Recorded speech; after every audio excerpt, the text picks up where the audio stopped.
یہ واقعہ بہت مشہور ہے کہ شیطان کے بڑے بیٹے نے نبی صلی اللہ علیہ وآلہ وسلم کا قرآن سنا اور ایمان قبول کر لیا، اسلام قبول کیا۔ لیکن ناظرین، اس کی اصل در حقیقت کیا ہے وہ میں آج آپ کے ساتھ بیان کروں گی۔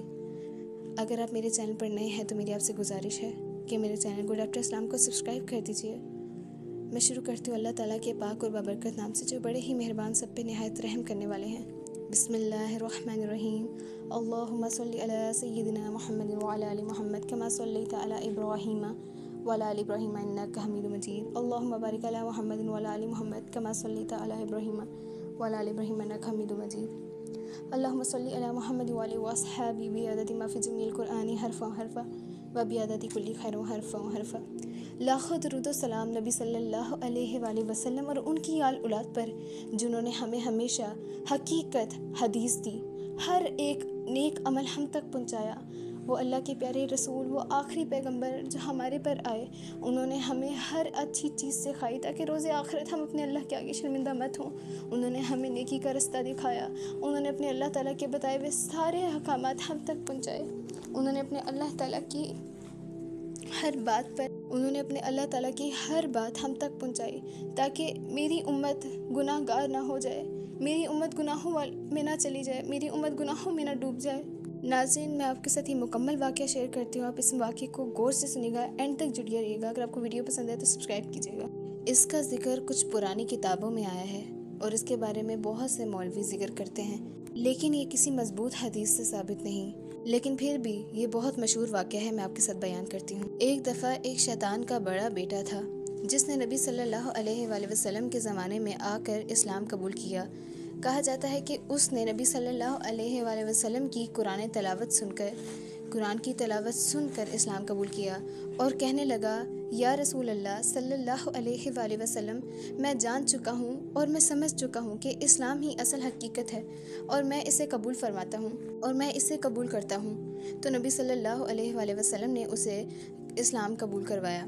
مگر یاد رکھیں کہ ناظرین، یہ کوئی مضبوط حدیث نہیں۔ اگر آپ اس کو سرچ بھی کریں تو اس سے یہ ثابت نہیں کہ یہ ایک مضبوط حدیث ہے۔ سورہ الجن میں اور سورہ الکہف میں اللہ تعالیٰ نے اس پورا مکمل واقعہ بیان کیا ہے جو قرآن مجید کے اندر ہے۔ حتیٰ تک کہ نبی صلی اللہ علیہ وآلہ وسلم کی حقیقت حدیثوں میں بھی یہ واقعہ موجود ہے، جس کے بارے میں میرے پیارے آقا نے خود بیان کیا اور سب کو بتایا۔ حتیٰ تک کہ یہ سارے مناظر دیکھ کے صحابہ بھی بہت حیران ہو گئے تھے۔ ایک مرتبہ نبی صلی اللہ علیہ وآلہ وسلم مکہ مکرمہ میں اسلام کی دعوت دے رہے تھے۔ مشرک لوگ آپ صلی اللہ علیہ وآلہ وسلم کی مخالفت کرتے تھے اور قرآن سننے سے منع کرتے تھے اور ایمان بھی قبول نہیں کرتے تھے۔ ایک مرتبہ آپ صلی اللہ علیہ وآلہ وسلم اپنے تمام صحابہ کریم رضی اللہ تعالیٰ عنہ کے ساتھ طائف کی طرف گئے اور وہاں رستے میں سفر کرتے کرتے وہیں پہ رات کو قیام کیا۔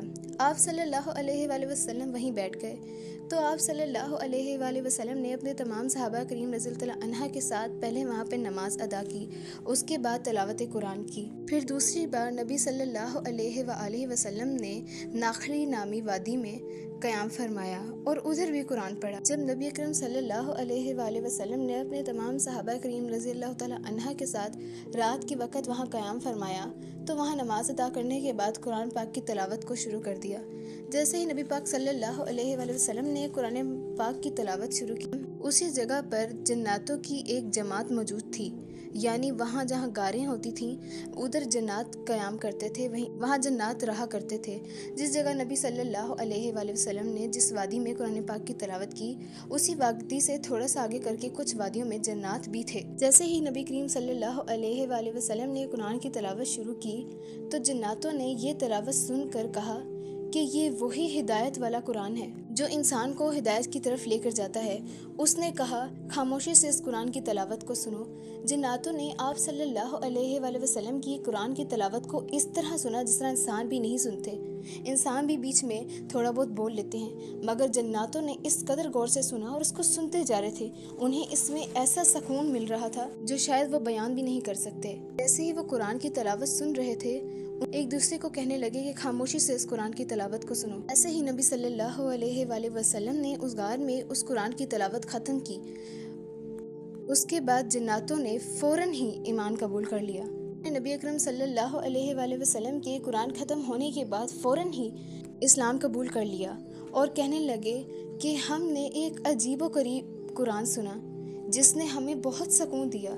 یہ ایک ایسا قرآن تھا جو ہدایت کی طرف لے کے جاتا ہے۔ ہم اپنے اللہ پر ایمان لاتے ہیں اور کبھی بھی اس کا شرک نہیں کریں گے۔ جناتوں نے اسلام قبول کرنے کے بعد اپنی جماعت میں جا کر، یعنی اپنی جناتوں میں جا کر ان سب کو بھی دعوت اسلام دی، اسلام کی دعوت دی، اور ان سب کو بھی کہا کہ ہم اس اللہ پر ایمان لاتے ہیں جس اللہ کا کوئی شریک نہیں۔ ہم صدیوں سے کافر تھے اور ہم نے اللہ کا شرک کیا، ہم بہت گناہوں میں تھے، مگر اب ہم اسلام لاتے ہیں اور ایک اللہ کی عبادت کرتے ہیں اور اسی اللہ کو قیامت کے بعد اور ہمیشہ تک معبود برحق مانتے ہیں۔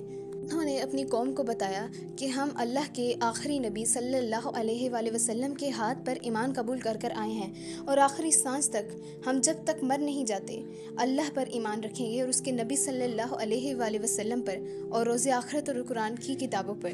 یہ واقعہ اس وقت پیش آیا جب آپ صلی اللہ علیہ وآلہ وسلم کے ساتھ ان کے تمام صحابہ بھی تھے۔ صحابہ کریم رضی اللہ تعالیٰ عنہ نے یہ بیان کیا کہ جب نبی صلی اللہ علیہ وآلہ وسلم قرآن مجید کی تلاوت کر رہے تھے تو جس جگہ وہ قرآن مجید کی تلاوت پڑھ رہے تھے اس جگہ انسان نہیں بلکہ جنات موجود تھے۔